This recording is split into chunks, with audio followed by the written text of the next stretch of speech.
Hello there, everybody. This is Mel Allen.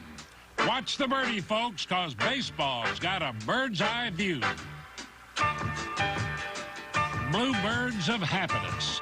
The Blue Jays flock together as birds of a feather. Sweet bird of youth. An early bird gets the worm.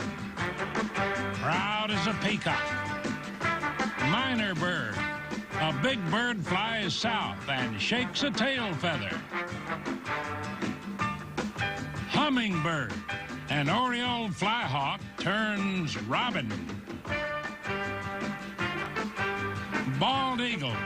The birdman of Alcatraz goes loony for a lark. So gather round, bird watchers, for baseball's bird call. The bird is the word on This Week in Baseball.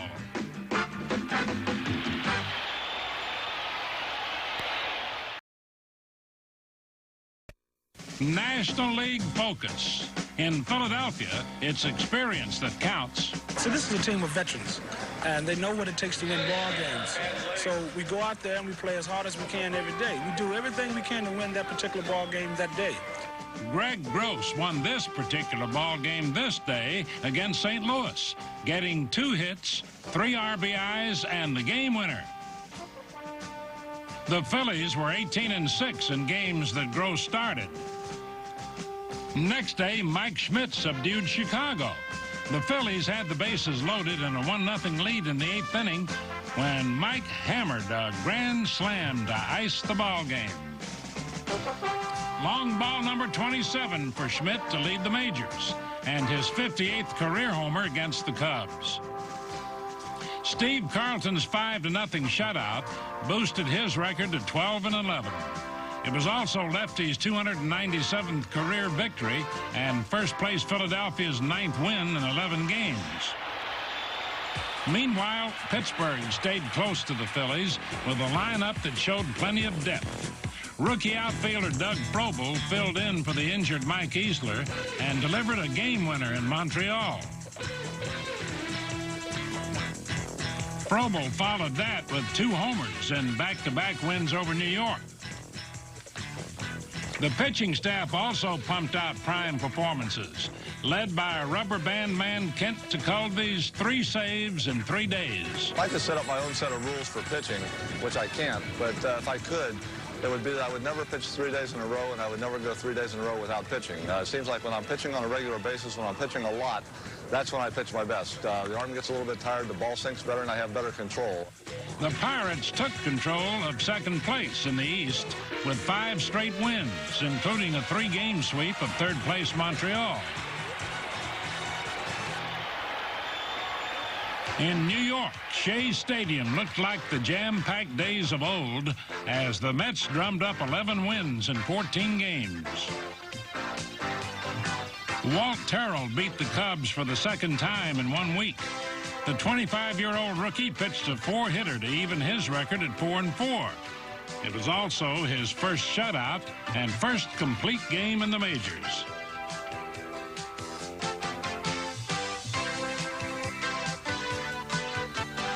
Ed Lynch was looking for his first complete game as well. He didn't get it, but he did last 8 innings to go 8-7 for the year and give the Mets another victory over the Cubs. 38-year-old Tom Seaver got his first win in a month and career win number 271. Also 8 strikeouts in 6 2/3 innings to shut down Chicago Town. Jesse Orosco continued to dazzle. 5 wins and 4 saves in 2 weeks, plus 22 2/3 scoreless innings in 12 appearances.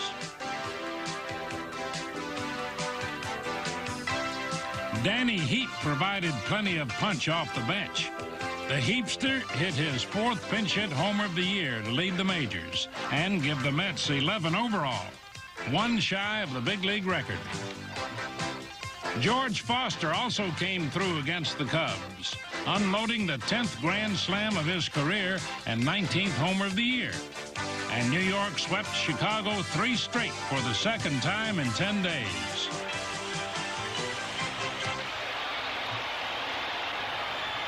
In Atlanta, the Braves suffered a serious setback when Bob Horner was lost for the season. Against San Diego, Horner tried to break up a double play, but broke a bone in his right wrist on the slide into second base. He stayed in the game, but X-rays later showed the injury. The 26-year-old third baseman was batting .303 with 20 homers. Elsewhere, Cincinnati's youth movement was served by Jeff Russell. The 21-year-old Cincinnati native pitched a 5-hitter in his major league debut to beat the San Diego Padres. Russell was leading the American Association in ERA when called up. He also hit a double and drove in a run, but it was not his first base hit at Riverfront. You see, while still in high school, Jeff Russell won a home run contest at the very same park. Now it's time for this week's Volkswagen quiz, brought to you by the 1983 models. Nothing else is a Volkswagen.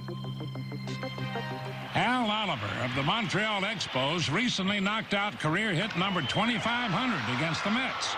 The 36-year-old first baseman has compiled a lifetime batting average of .306 in 16 years with Pittsburgh, Texas, and Montreal, and won the National League batting title last season, hitting .331. This year, he's again among the leaders at .310.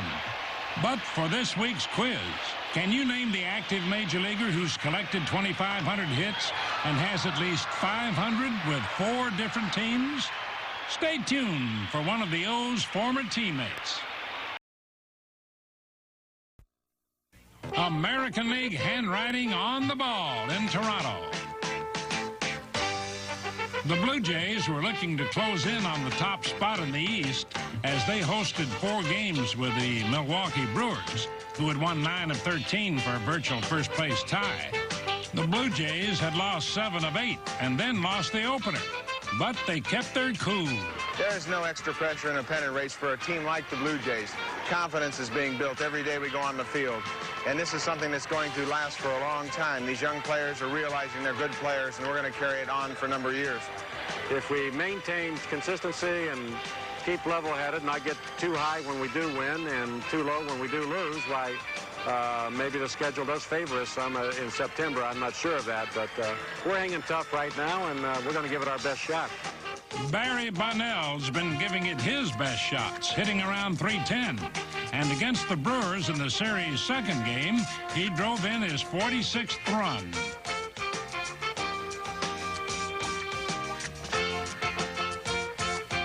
Willie Upshaw's another sure shot.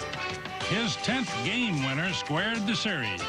Overall, a .295 average with 19 homers, 73 RBIs. We're real happy where we are right now. We just hope we can stay close, and we feel we can stay in the race all year as long as our pitching holds up, and we've been getting excellent hitting. 36-year-old Cliff Johnson's been a source of that hitting. 4 for 11 against the Brewers, and 19 homers, 64 RBIs, and a .285 average overall. Well, it's always a good feeling, to know that you can compete. I think it's a matter of a year has gone by, and guys have gotten another year under their belt, and certainly I'd have to attribute a lot of the success to the maturity factor. Lloyd Mosby has matured into a team leader. His homer won the finale as the Jays took 3 out of 4. Mosby also had a 21-game hitting streak, tying teammate Damaso Garcia for the longest of the season in the majors. In Detroit, the Eastern Division fires flamed on as the hard-charging Tigers of Sparky Anderson faced off for 4 games against Billy Martin's New York Yankees. Seagull lovers came flocking, and Dave Winfield took the mocking. But the flapping and yapping did not stop Winfield from zapping. In Game 1, with the score tied 5-all in the 10th inning, Winfield connected for his 23rd homer and a Major League leading 18th game-winning RBI.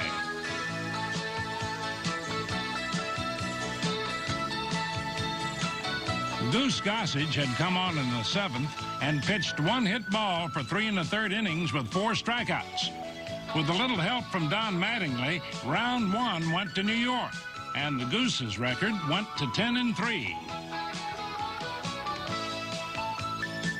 In Game 2, Winfield kept on winging with 2 more homers to tie for the league lead with 25.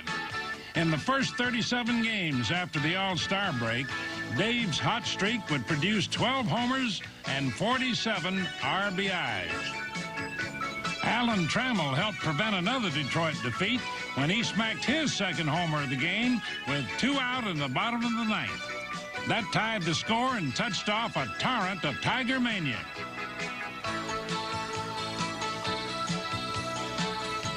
Lance Parrish led off the bottom of the 10th with the game still tied at 6-all, and he turned a single into a double. And then Big Wheel kept on turning.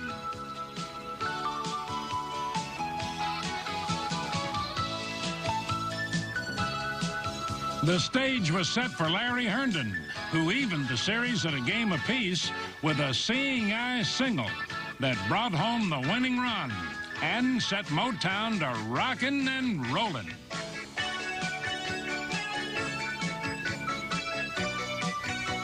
Billy Martin was beside himself in Game 3 with the pitching of Jack Morris, who fanned 12 to lead the league in strikeouts. In his last 14 starts, Morris was 11-3 with a 2.40 ERA. Overall, 14-8. In the final game, Shane Rawley caged the Tigers by allowing just 1 run over 8 innings to boost his record to 11-10.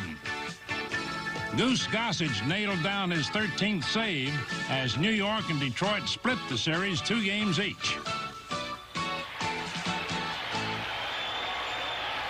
Over in the West, the Oakland A's were bebopping along with 9 wins in 12 games, thanks to some outstanding pitching. 5 shutouts in 10 games, 3 of them in a row, and the club record 37 consecutive scoreless innings. In Chicago, sunny days for the White Sox. A 6.5-game lead in the West after a slow start. Well, I think the first 6 weeks we struggled as a club. Everybody struggled, and I think since after those 6 weeks, we have been a very consistent club in all departments. We still don't feel like we've been red hot. Everybody, like, you get it really going sometimes where you can't do anything wrong. We don't think we really hit that streak yet. We've just been a consistent club now just about every day out for the last 3 months. Lamar Hoyt has been Mr. Consistency on the mound of late with 5 straight victories for a 15-10 record and the Major's first 15-game winner.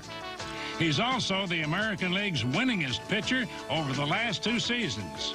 I like to think of myself as being a little versatile. Like, I can do anything that's called for. Like, if I need to strike somebody out in a certain situation, I can do that. If I need a double play, I can get the double play. It's like the situation. Whatever situation, I feel like I can adjust to that situation. The White Sox adjusted to Billy Martin's Yankees just fine. They took Game 1 at Yankee Stadium and then sent a rejuvenated Floyd Bannister to the mound for Game 2.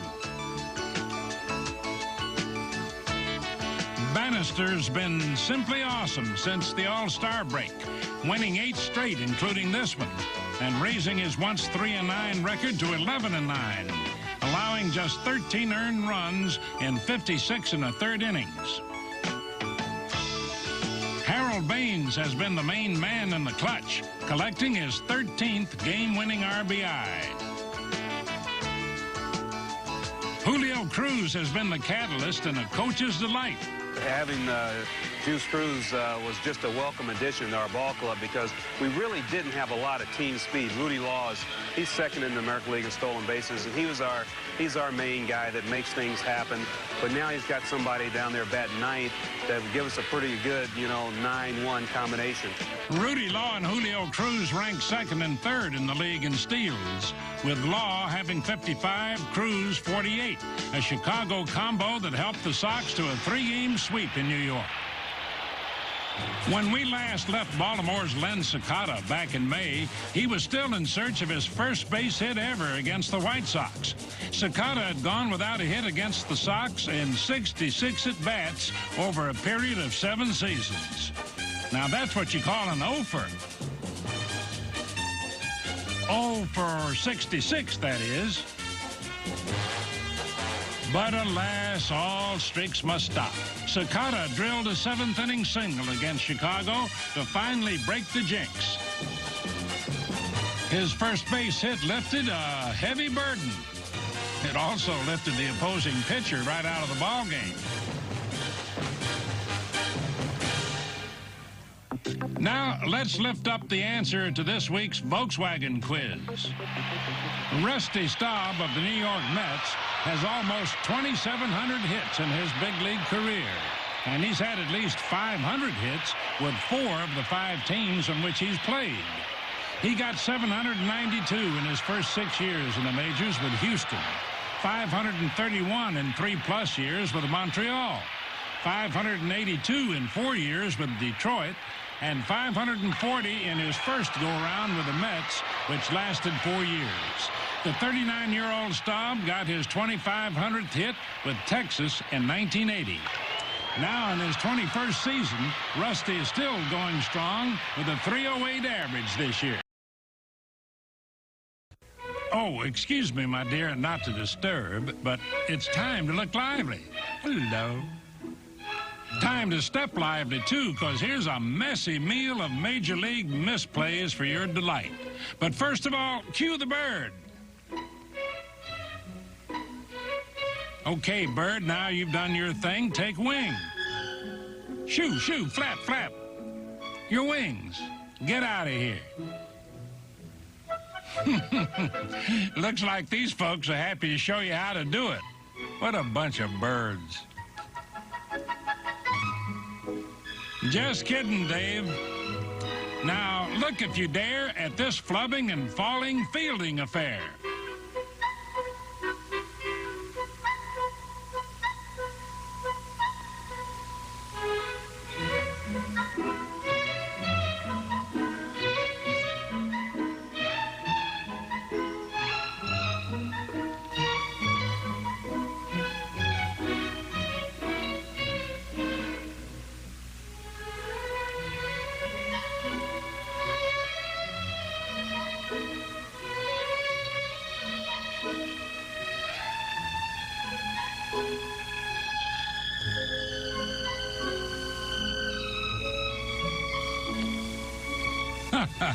Man alive, that's enough to just about make a guy's hair fall out. Now, folks, it's time to muscle down and get pumped up for some big league hands-on heroics. At the top, Ron Kittle of the White Sox. The Phillies, Von Hayes. The Dodgers, Mike Marshall. Tom O'Malley of the Giants. The Astros, Bill Doran.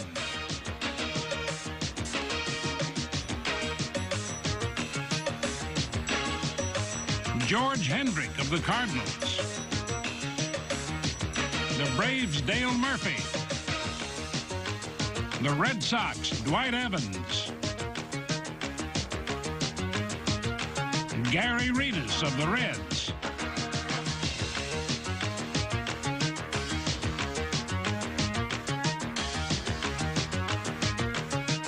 The Orioles, Al Bumbry.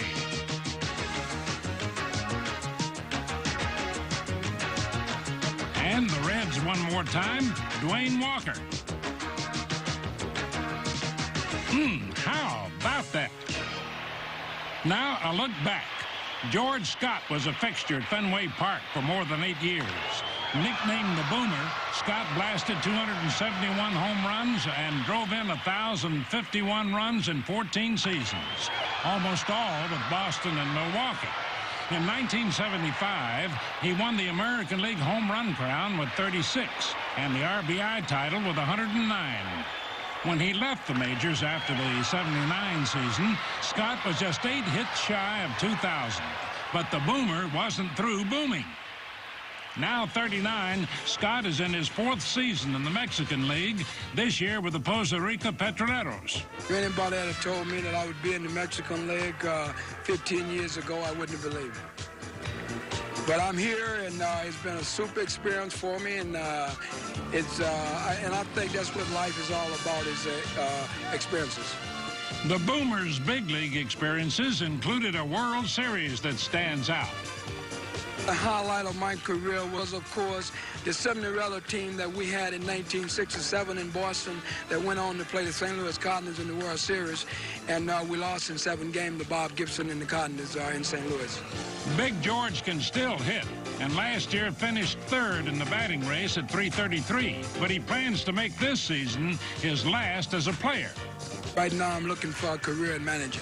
My plans are to stay in the States next year and try to get a single A or double A managing job, or a minor league instruction job, batting coach or fielding instructor, whatever. But I plan to stay in the States next year. Good luck, Boomer. Hope to have you back. Finally, a pat on the back for Bob Watson, recipient of this week's Gillette Special. The Bull blasted a pinch-hit 2-run homer in the bottom of the 9th to give Atlanta an 8-7 victory over Los Angeles. It was the 7th game-winning RBI for the 37-year-old Watson, and it gave the first-place Braves a 6.5-game lead instead of a 4.5-game lead over the second-place Dodgers. Congratulations, Bull. And that's all for now, folks. See you next week on This Week in Baseball.